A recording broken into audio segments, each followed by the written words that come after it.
this is Wayne Rivers at the Family Business Institute. Thanks for tuning in. This week I want to talk about what attributes contribute to business success. So what are the best practices? And you've heard me talk about my peer group any number of times, and this is from one of our peer group members. So why am I talking about this specifically? Because there must be 100 different attributes that contribute to people's business success. And I expect that's true. But there are a few fundamentals that truly successful people follow. And so it's like, I don't play golf. It's probably like the golf swing. Every great golfer has some commonality in the golf swing. It's like baseball. There's some commonalities in the baseball swing that no matter how you begin your swing, there are checkpoints along the way that all the great ones hit. In the tennis serve, there are 4 or 5. It doesn't matter how you address the ball. It doesn't matter if you start like Roddick or you start like Federer or how your feet are placed and whether it's a platform or a step. None of those things matter so much as that you hit a few key checkpoints in the serve. And every great server, from Sampras to Federer to everybody else, hits these same marks every single time. It's the fundamentals. And the fundamentals are crucial. If you're not doing the fundamentals, you are not going to be successful in sports or in business. There are some fundamentals you have to hit, okay? So there are 6 that we've identified, and let's lay these out, and then I'd like to hear what you think maybe are some additional ones, okay?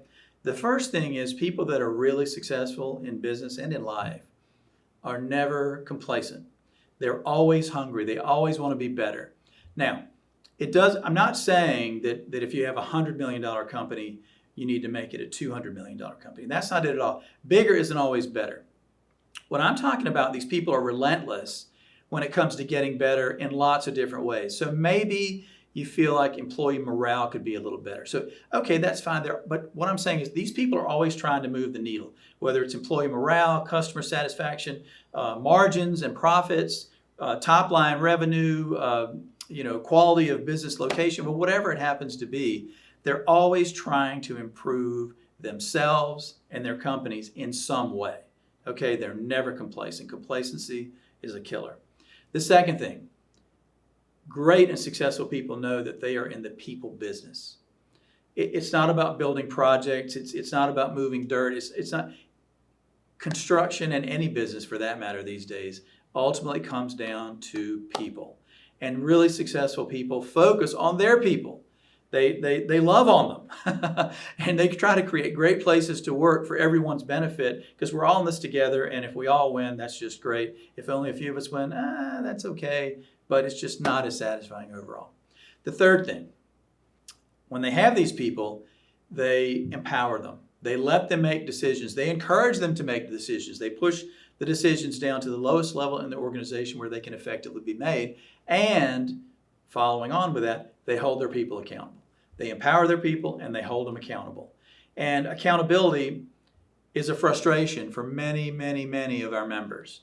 But it's got to be a part of the success equation. When you have people that aren't getting it done, you've got to remediate that situation, and maybe you have to say bye-bye to some of them. But ultimately, people have to be accountable for what they commit to at work.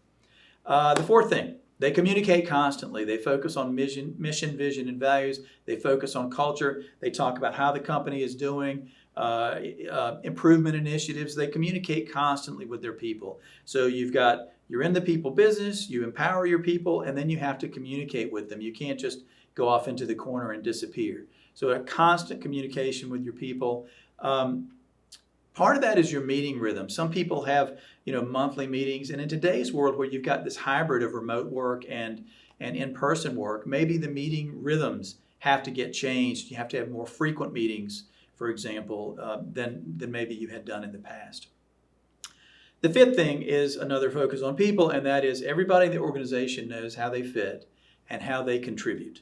Everybody in the organization knows the strategic plan. They know the mileposts. They know the success measures for the company, and they can drill that down to the success measures in their own unique positions. And finally, the companies have clearly defined plans. You've heard Dennis, you've heard me talk probably ad nauseum about the importance of having an overall company business plan, strategic plan. And the most successful of our members have strategic plans. They update them frequently, they tweak them as they go, and they communicate that up and down the organization so everybody knows that they fit in and how they fit in. Just like the baseball swing, the golf swing, the tennis serve, the fundamentals are timeless. If you check in with Joe DiMaggio's swing, it probably doesn't look much different from a modern baseball player. The fundamentals are the same. Bobby Jones' golf swing probably looks very much the same as Tiger Woods' golf swing. The fundamentals of this in business are the same too, whether you're running a business in the 1980s or the 2020s. The fundamentals don't change. It's all about being hungry, focusing on your people, nurturing your people, empowering them, et cetera, et cetera. Okay? I'd like to hear what you can add. That's only 6 tips. I'd like to hear what you have to offer in terms of the success fundamentals. This is Wayne Rivers at the Family Business Institute. Thank you.